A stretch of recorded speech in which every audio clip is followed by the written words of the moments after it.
di Asia maupun di Eropa sendiri, kekurangan pangan itu betul-betul nyata. Krisis pangan global telah menjadi isu yang semakin mendesak dalam beberapa tahun terakhir. Perubahan iklim yang ekstrim, gangguan geopolitik, dan peningkatan populasi dunia telah membawa dampak serius pada ketersediaan pangan di seluruh dunia. Demikian disampaikan Presiden RI Joko Widodo dalam pidatonya pada Rakernas 4 PDI Perjuangan pada Jumat 29 September 2023 di G-Expo Kemayoran, Jakarta. Presiden menggarisbawahi pentingnya kedaulatan pangan dan visi taktis untuk mengatasi tantangan tersebut. Presiden mengingatkan tentang ancaman yang dihadapi dunia saat ini. Perubahan iklim telah menyebabkan kenaikan suhu bumi, kekeringan, dan kemarau panjang di berbagai belahan dunia. Hal ini berdampak langsung pada produksi pertanian, menyebabkan gagal tanam dan gagal panen.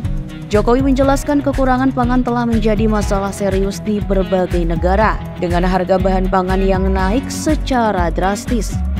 Bahkan di beberapa negara maju di Eropa, anak-anak sekolah banyak yang tidak dapat sarapan pagi karena mahalnya bahan pangan.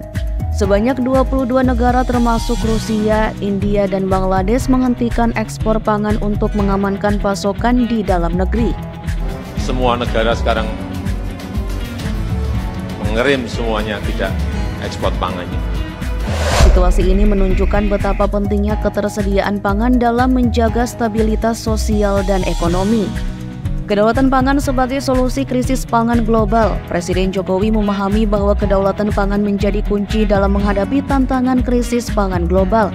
Dengan penduduk Indonesia yang terus bertambah mencapai 278 juta saat ini dan diperkirakan mencapai 310 juta pada tahun 2030. Negara ini perlu memastikan ketersediaan pangan yang cukup untuk rakyatnya.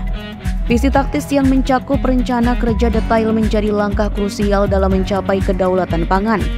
Presiden menyoroti pentingnya pembangunan infrastruktur menunjang produksi pangan seperti waduk, embung, dan irigasi. Indonesia saat ini masih memiliki jumlah infrastruktur yang jauh lebih kecil dibandingkan dengan negara-negara lain seperti Korea dan Cina. Oleh karena itu, Presiden Jokowi menyatakan pembangunan waduk menjadi fokus utama. Dengan menambah sekitar 61 waduk hingga tahun depan, total waduk di Indonesia akan mencapai kurang lebih 300-an. Jumlah ini masih jauh dari negara-negara lain yang memiliki infrastruktur serupa yang lebih besar. Oleh karena itu, kerja keras dalam membangun infrastruktur yang berkaitan dengan produksi pangan menjadi suatu keharusan. Presiden Jokowi menegaskan bahwa krisis pangan global adalah tantangan serius yang harus dihadapi oleh masyarakat internasional. Sehingga kedaulatan pangan dan visi taktis dalam menghadapi masalah ini mutlak dilakukan.